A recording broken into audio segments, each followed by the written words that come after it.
the oneness of man under one God. It was during his pilgrimage that he began to write some letters to his loyal assistants at the newly formed mosque in Harlem.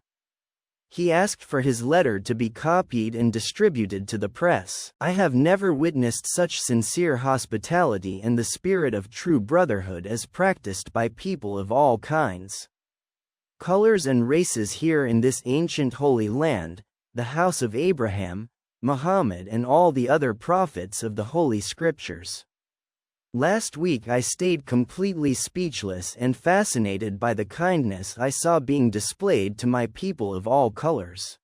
You may be shocked by these words coming from me, but in this pilgrimage, what I have seen and experienced has forced me to reorganize too many of the thought patterns previously held, and to let go some of my previous conclusions.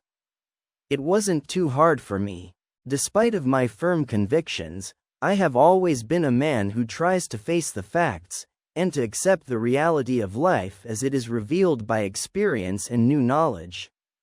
I have always kept an open mind, which is necessary for the flexibility that must go hand in hand with every intelligent form of search for the truth. For the last 11 days here in the Muslim world, I have eaten at the same plate, drank from the same cup, and slept in the same bed, or on the same carpet, while praying to the same God, with fellow Muslims, whose eyes they were the bluest of the blues, whose hair was the blondest of the blondes, whose skin was the whitest of the whites. And in the words, actions, and deeds of the white Muslims, I felt the same sincerity that I felt among Muslims black Africans from Nigeria, Sudan and Ghana. We were all truly the same, brothers, because their belief in one God had removed the white from their minds, the white of his behavior and the white of his attitudes. I could see from this that maybe if white Americans could accept the oneness of God, then, perhaps, they could also accept in the reality the oneness of man, and stop evaluating, obstructing and harming others in terms of their differences in color.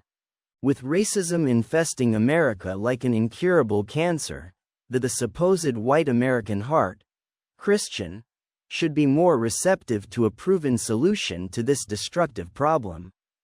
Maybe it's time to save America from an impending disaster, the same destruction that occurred to the Germany for racism that eventually destroyed the Germans themselves. I was asked what impressed me most about Hajj. I said, fraternity, people of all races, colors, from all over the world gathering as one. This proved to me the power of the one God. Everyone eats as one and sleep as one. Everything in the atmosphere of the pilgrimage accentuates the oneness of man under one God. Malcolm returned from the pilgrimage such as El-Hajj Malik al-Shabazz. He was ablaze with new discernment spiritual. For him, the battle had evolved from the struggle of a nationalist for civil rights for the struggle for human rights of an internationalist and humanitarian. After the pilgrimage, reporters and other whites were eager to learn about El-Hajj's newly formed views Malik over them. They could hardly believe that the man who had preached against it they for so many years could have suddenly changed and called them brethren. To these people El-Hajj Malik had this to say, "You ask me, didn't you say that you now accept white people as brothers? Well, my answer is that in the Muslim world I have seen, felt and I wrote home how my thinking had broadened. As I wrote, shared true brotherly love with many Muslims of complexion who never cared about the race or complexion of another Muslim. My pilgrimage has broadened my scope. She blessed me with a new discernment. In 2 weeks in the Holy Land I saw what I never had seen in 39 years here in America. I saw all the races, all the colors, from blonde blue-eyed men to black Africans, in true brotherhood. In unit, living as one, worshipping as one, no segregationist, no liberal. They would not know how to interpret the meaning of these words. In the past, yes, I made generalized accusations to all people white. I will never be guilty of it again, since I now know that some white people are truly sincere, which some are truly capable of being a black man's sisters. True Islam me has shown that making a collective accusation against all white people is so wrong when whites make collective accusations against blacks. For blacks who constantly looked at him as a leader, Hajj Malik preached a new message, totally opposite to the one he had preached as a minister in the nation of the Islam. True Islam has taught me that all the ingredients, or characteristics, religious, political, economic, psychological and racial aspects, to complete the human family and society. I told my audiences in the streets of Harlem that only when mankind submits to one God who created the all, only then will humanity approach the peace, of which we hear a lot about, but in whose direction little action has been seen. Too dangerous to last. The new universalist message of Hajj Malik was the worst nightmare of the American institution. She didn't appeal only for the black masses, but for intellectuals of all races and colors.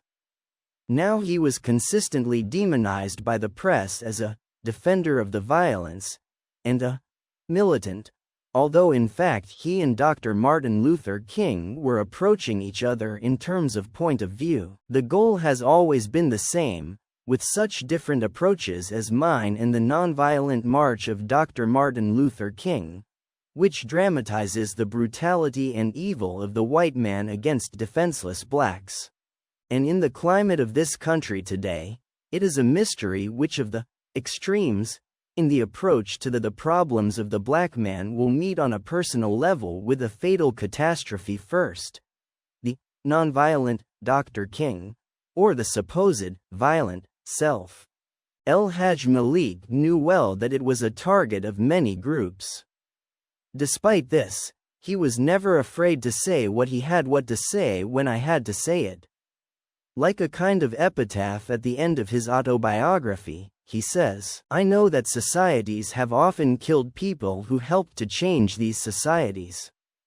If I can die having brought some light, having exposed some meaningful truth that will help destroy racist cancer that is evil in the body of America, so all credit is due to God. Only the mistakes were mine." The legacy of Malcolm X. Although Hajj Malik knew who was a target for assassination, he accepted this fact without requesting protection. On February 21, 1965, as he prepared to take a lecture in a New York hotel, he was shot by 3 black men. They were missing 3 months to turn 40. While it is clear that the Nation of Islam had something to do with the murder, many people believe there was more of an organization involved. The FBI, known for its anti-movement bias black, was suggested as an accomplice. We may never know for sure who was behind the assassination of Hajj Malik or the assassination of other leaders in the early 60s. Malcolm X's life affected the American in many important ways. African Americans' interest in its Islamic roots have flourished since the death of Hajj Malik. Alex Haley, who wrote Malcolm's autobiography, then wrote the epic Roots, about a Muslim family's experience with slavery. More and more African Americans are becoming Muslims, adopting Islamic names or exploring African culture. Interest in Malcolm X has suddenly increased in recent times due to Spike Lee's film, X. Hajj Malik is a source of pride for African Americans, Muslims, and Americans in general. His message is simple and clear. No, I'm racist in any way. I don't believe in any form of racism. No, I believe in any form of discrimination or segregation. I believe in Islam. Am a Muslim.